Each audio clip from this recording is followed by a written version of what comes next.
Yoga demonstrations కూడా 21 temples మనకు 5 కోట్ల కంటే ఎక్కువ ఆదాయం వస్తాయి. అదే సమయంలో టూరిస్ట్ డెస్టినేషన్స్ ఉన్నాయి.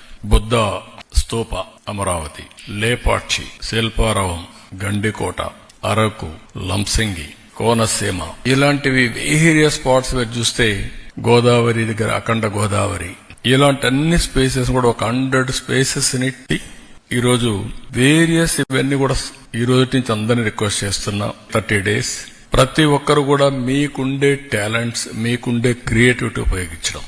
కొంతమంది సాంగ్స్ బ్రహ్మాండంగా రాస్తారు, పోటీలు పెడతాం. కొంతమంది పెయింటింగ్స్ బాగా వేస్తారు యోగాలో, వాళ్ళకి ఇది పెడతాం.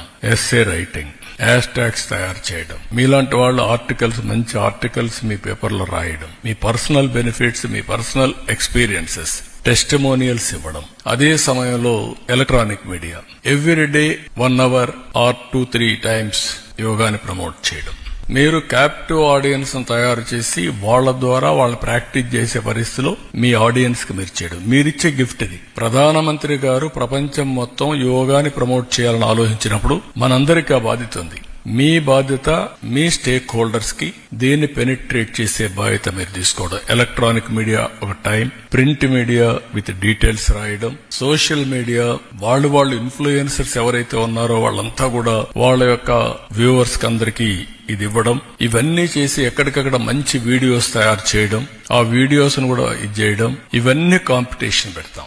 బెస్ట్ కంటెంట్ ని, బెస్ట్ బెనిఫిట్స్ ని రాబోయే రోజుల్లో ప్రజలకు అందజేస్తాం. అది టెక్స్ట్ బుక్స్ కావచ్చు, పెయింటింగ్స్ కావచ్చు, సాంగ్స్ కావచ్చు, వీడియోస్ కావచ్చు, ఇలాంటివన్నీ కూడా తయారు చేసి ఎక్కడికక్కడ అందించే బాధ్యత తీసుకుంటాం. అదే మరి వీళ్ళు బెస్ట్ కాంపిటీషన్ లో ఇదైన వాళ్ళందరినీ విశాఖపట్నం కూడా తీసుకొస్తాం. ప్రధానమంత్రితో ఆ రోజు ముందు వరుసలో పెట్టి వీళ్ళందరినీ చేపించే పరిస్థితి తీసుకొస్తాం. అంటే వాళ్ళు కూడా ఆ ఈవెంట్ లో భాగస్వామ్యం చేస్తాం.